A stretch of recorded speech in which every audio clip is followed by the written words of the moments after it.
Hello soccer fans, subscribe for more Manchester United news, match previews, and transfer updates. Manchester United could have 11 players missing for Brentford in latest Erik ten Hag nightmare. Latest Manchester United news and gossip as Erik ten Hag deals with several players on the sidelines through injury for the Premier League clash against Brentford. Manchester United could be without several important players for their return to Premier League action this weekend. United will host Brentford at Old Trafford on Saturday in their first match after the October international break. The Reds go into the game on the back of a goalless draw with Aston Villa before the two-week hiatus earlier this month. Erik ten Hag will be forced to name a starting lineup without several key players for the clash against the Bees. Summer signing Lenny Yoro remains unavailable as he continues his recovery from a fractured metatarsal during pre-season and is yet to make his competitive debut for United. Fellow centre-back Harry Maguire is also on the sidelines after suffering a muscle injury in the draw with Villa 2 weeks ago. The England international could be unavailable for several weeks based on initial reports after the injury. Nasser Mazraoui will also be unavailable for United this weekend after undergoing a successful minor precautionary corrective procedure after he experienced heart palpitations. Luke Shaw, calf, and Terrell Malaysia, knee, also remain unavailable as the two left-backs continue their recovery from their respective injuries, while Mason Mount is still sidelined with a knock. The international break also saw more United players emerge as fitness doubts. Ahmed withdrew from the Ivory Coast squad through illness, while Kobbie Mainoo was also not part of the England squad with a hamstring issue. Alejandro Garnacho was not part of the Argentina squad this month due to a potential knee injury. It remains to be seen if the forward will be available to face Brentford this weekend. Manuel Ugarte has also emerged as an injury concern after appearing to be in some discomfort during Uruguay's draw with Ecuador.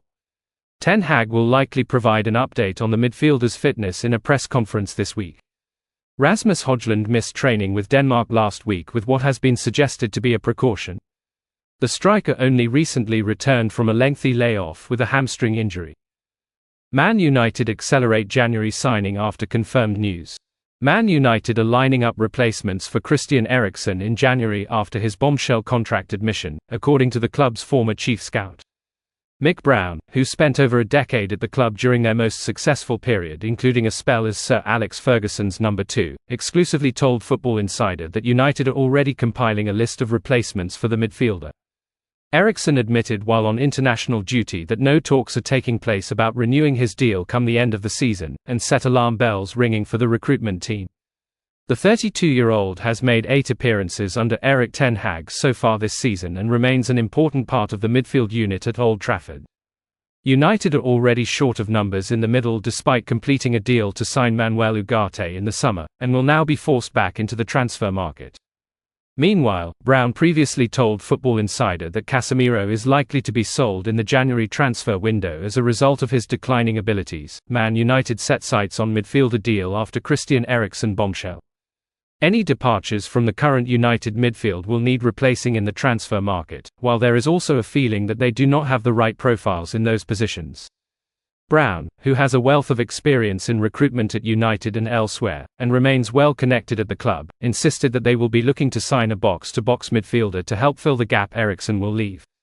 I think they needed another midfielder even before this news, he told Football Insider. And I've been told they have already started looking in that department. To be fair to him, Eriksen is a very good passer of the ball and a great technician, but he's not the box-to-box type United need in there. He's always a very honest professional, but he's past his sell-by date. They want to bring in somebody with legs who can support Kobbie Mainoo in the middle.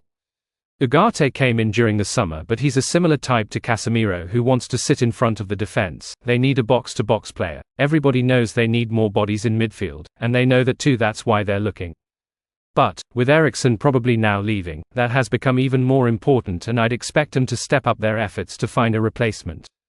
Sir Jim Ratcliffe might introduce unwanted change, and Manchester United fans would be affected.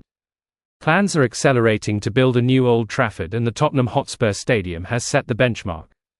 "Lads, it's Tottenham," Sir Alex Ferguson famously said before a Manchester United game. United were facing Tottenham at Old Trafford and Ferguson intelligently used just those 3 words in the dressing room before the game to tap into the minds of his players. That phrase has been used to mock Tottenham for their losing DNA and Spursy tendencies ever since. Spurs don't have a winning culture and have been huge underachievers, but they now have something to be proud of, something that is the best in the country: their stadium. Tottenham's stadium is the best in the Premier League, and it was rebuilt 170 yards away from where White Hart Lane stood, which means the club's feeling hasn't been lost. Spurs ground cost around £1 billion, and their fans were delighted with their new home, which is atmospheric and has leading facilities that create a brilliant matchday experience. Furthermore, their stadium was the first purpose-built NFL venue outside of the US, and Spurs have a deal to host a minimum of 2 games per year over 10 years, which is an extra revenue stream. Tottenham played home games at Wembley for almost 2 years. United intend to submit plans for a new 100,000-seater stadium by the end of the year. The task force agree with Sir Jim Ratcliffe that a new build is the logical proposal to regenerate Old Trafford and its surrounding area. The earliest date work could begin might be the summer of 2025, and that would also be seen as moving fast considering Ratcliffe only became co-owner of the club in February.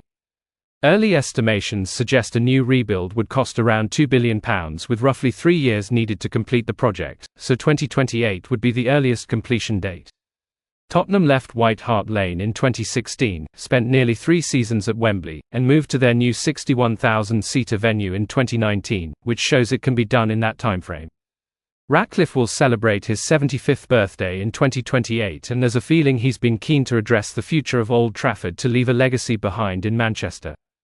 However, although Tottenham have done what some other Premier League clubs have failed to do by moving to a stadium that is loved by their fans, West Ham botched their move from Upton Park in 2016.